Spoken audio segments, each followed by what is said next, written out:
Hello everyone, welcome to English lens. आज हम start करने वाले हैं class 12 flamingo chapter second, lost spring का पार्ट सेकंड। अगर आपने पार्ट फर्स्ट नहीं देखा है तो देख सकते हैं, डिस्क्रिप्शन में लिंक है। विद इन 10 मिनट्स हमने लाइन बाय लाइन एक्सप्लेनेशन उसकी कंप्लीट करी है। सेकंड पार्ट है I want to drive a car.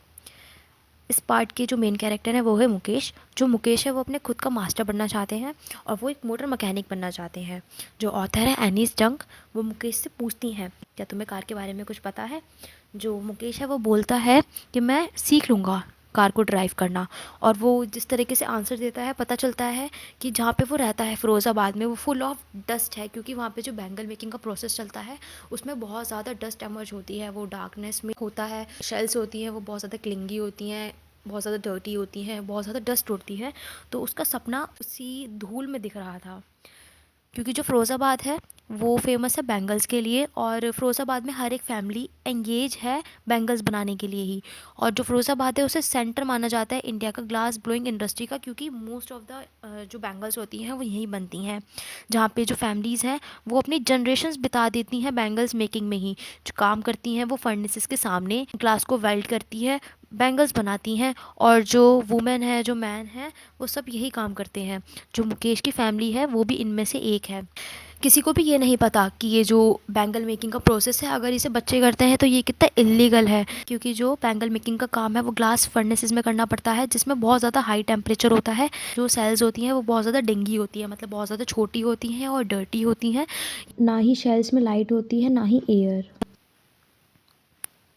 कम से कम यहाँ पे 20,000 बच्चे ऐसे हैं जो कि हॉट फर्नेसेस के सामने पूरे दिन वो ये काम करते हैं, और आंखों की जो रोशनी है उनकी वो भी चली जाती है, क्योंकि बहुत ज़्यादा हाई टेम्परेचर होता है। और जो धूल उड़ती है अंधेरे में, उन्हें बहुत ज़्यादा जोर देना पड़ता है अपनी आंखों को, इस वजह से उनकी टाइम से पहले ही आंखों की रोशनी चली जाती है। जो मुकेश की आई है, लेकिन वो इस तरीके से चमकती है जैसे कि वो वॉलंटियर हो पूरे घर का, क्योंकि उसके अंदर एक आग है कुछ अलग करने की। मुकेश बताता है कि उसका घर जो है वो वापस से बना है। जब ऑथर मुकेश के साथ उसके घर जाती है, वो देखती है कि रास्ते में बहुत ज़्यादा गार्बेज पड़ा होता है, पे बहुत अजीब सी दीवारें होती हैं, वॉबल डोर्स होते हैं, विंडोज़ नहीं होते वहाँ के घर पे, बहुत ज़्यादा भीड़ होती है। और जो एनिमल्स हैं, जो लोग वहाँ पे रहते हैं, वो ऑथर को ऐसा लगता है जैसे कि वो किसी पुराने ज़माने का घर देख रही हूँ।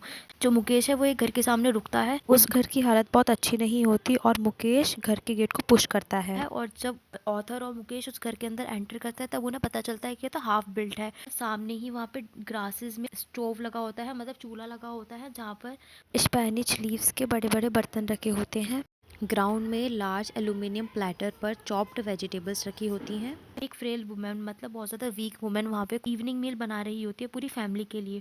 और जो फ्रेल वुमेन है उसकी आईज भी स्मोक के साथ भर गई होती है, क्योंकि घर बहुत छोटा होता है। वो स्माइल करती है। वो जो वुमेन है वो है मुकेश के बड़े भैया की वाइफ, मतलब उसकी भाभी। जो वुमेन है वो एज में ज़्यादा नहीं है, लेकिन उसके ऊपर एक टर्म आ गई है एज अ बहू, और अब उसे सबका ध्यान रखना है, क्योंकि वो डॉटर इन लॉ है हाउस की। इस वजह से उसके ऊपर 3 मैन की जिम्मेदारी है, एक तो उसके हस्बैंड की, मुकेश की, और उसके फादर की। जब उसके फादर, मतलब जो मुकेश के फादर एंटर करते हैं घर के अंदर, तो जो उसके बड़े भैया की वाइफ है वो आराम से चली जाती है टूटी हुई दीवार के पीछे, और अपना घूंघट अपने चेहरे के आगे ले आती है, जैसे कि कस्टम डिमांड करती है कि जो डॉटर इन लॉ होती है, जो बहुएं होती हैं, उन्हें अपना चेहरा ढक लेना होता है जब कोई भी बड़े बुजुर्ग घर के अंदर एंटर करते हैं। इनके केस में जो एल्डर हैं वो एक बैंगल मेकर है। उन्हें बहुत साल हो चुके हैं हार्ड लेबर करते करते, पहले as a tailor and then as a bangle maker. इतनी मेहनत करने के बाद भी वो अपनी फैमिली के लिए एक अच्छा घर नहीं बनवा पाए हैं। उन्होंने अपने दोनों बेटों को स्कूल भेजा है और उन्हें उतना सिखाया है जितना उन्हें खुद आता है, मतलब आर्ट ऑफ मेकिंग बैंगल्स, जिसे वो कहते हैं डेस्टिनी, मतलब कर्म। ये बोलती हैं मुकेश की ग्रैंड मदर, जिन्होंने अपने हस्बैंड को अंधे होते हुए देखा है from the dust of the glass bangles. जो ग्लास बैंगल हम पॉलिश करते हैं उससे जो डस्ट निकलती है, उससे उनके हस्बैंड जो है वो टाइम से पहले ही ब्लाइंड हो चुके हैं। और वो कहती हैं ये जो परंपरा चलती हुई आ रही है, क्या भगवान इसे तोड़ नहीं सकते? वो बोलती हैं कि कास्ट ऑफ बैंगल मेकिंग में जन्म लेना, मतलब उन्होंने कभी कुछ नहीं देखा सिवाय बैंगल के। उस घर में, उनके यार्ड में, हर दूसरे घर में, हर दूसरे यार्ड में, हर स्ट्रीट में फ़िरोज़ाबाद के सिर्फ और सिर्फ बैंगल मेकिंग होती है। हर तरीके के बैंगल वहाँ पे मिलते हैं, सनी गोल्ड कलर के, पैडी ग्रीन कलर के, रॉयल ब्लू, पिंक, पर्पल, हर कलर जो कि रेनबो में होता है, मतलब 7 कलर्स, बहुत सारे कलर्स के वहाँ पे बैंगल्स मिलते हैं।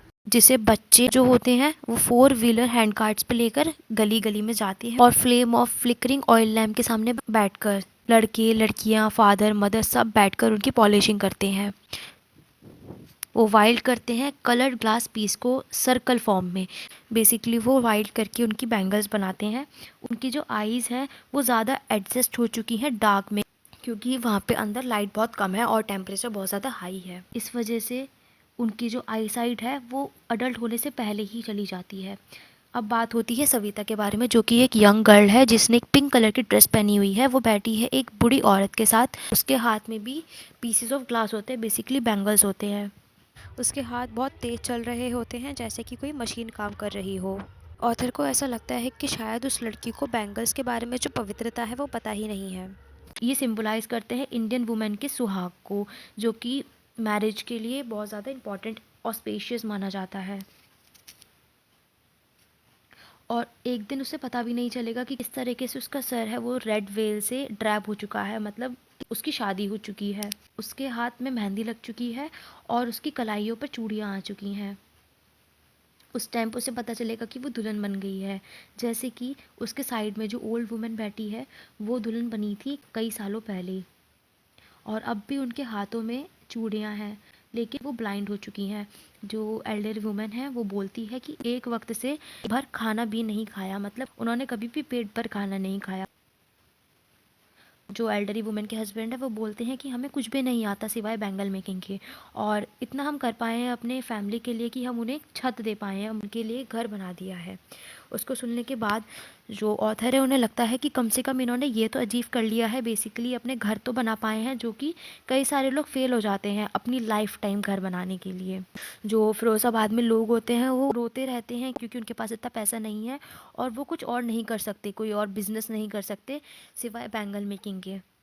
ना ही उनके पास इतना है कि वो खाना खा सकें, अपने घर में रिंग्स ला सकें, क्योंकि वहाँ पे कोई डेयरिंग ही नहीं है आगे कदम रखने के लिए। सब डरते हैं क्योंकि उन्हें दबाया जाता है, उन्हें सप्रेस किया जाता है। तो जो ऑथर है वो पूछती हैं कि तुम अपने आप को ऑर्गेनाइज़ क्यों नहीं करते एक कोऑपरेटिव में।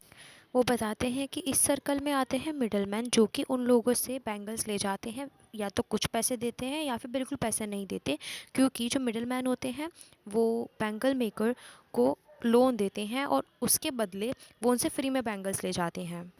अगर वो ऑर्गेनाइज भी करते हैं तो वो पुलिस के द्वारा बेइज्जत किए जाते हैं, उन्हें मारा जाता है और उन्हें जेल में भेज दिया जाता है क्योंकि उन्होंने कुछ इलीगल किया है। लेकिन ऑथर के अकॉर्डिंग ये इलीगल तो है नहीं, कोई कोऑपरेटिव बनाना तो ये लीगल काम होता है। उनके बीच कोई लीडर ही नहीं है जो कि देखना चाहता हो चीज़ें बदलते हुए जो चलती हुई आ रही हैं, जैसे कि कास्ट सिस्टम या फिर बैंगल मेकिंग प्रोसेस, उसके अलावा कोई अलग देखना ही नहीं चाहता। और जो उनके फादर्स हैं वो भी उतने ही थक गए हैं जैसे कि वो खुद थके हैं। उसे सुनने के बाद ऑथर को ये रियलाइज़ होता है कि इसमें 2 वर्ड्स बढ़ चुकी हैं।